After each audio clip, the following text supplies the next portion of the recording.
Yan, happy Father's Day po sa ating special sa Pastor. So yun, ako'y pinagpapasalamat sa Panginoon, siyempre sa ating Pastor. Siyempre, sabi nga hindi ko lang siya tatay sa laman, kundi tatay ko rin siya sa Espiritu. So yun, nagpapasalamat po kami kanyang mga anak sa pagpapalaki sa, siyempre sa gawain ng Panginoon. So yun naman ang pinaka-importante, at yun din sinasabi ng Pastor natin na ang pinakamahalagang pwedeng pamana ng magulang, hindi yung pera o naman, hindi yung sila ay naglilingkod sa gawain ng Panginoon. So yun ang pinagpapasalamat ko po.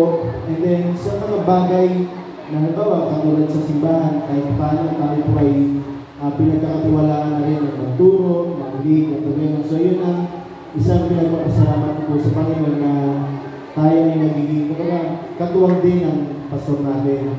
So yun ang pinagpapasalamat ko sa Panginoon. Talagang, kapag yung the mere fact na siya ang tatay ko, nag-inak na ako, talagang malaking pagpapala na po yun na talagang salamat sa Panginoon dahil si pastor ay siyempre mahal na mahal niyang gawain.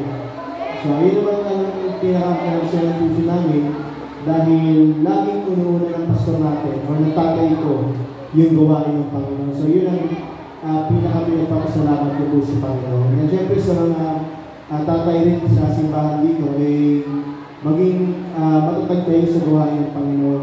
Diba naman tawag sa tatay, haligi ba? Pundasyon. Basta naman, mahalin yung pastor natin, tulungan niyo siya. At syempre bilang mga men, dapat kayo talaga ang pinagkakatiwalaan ng pastor.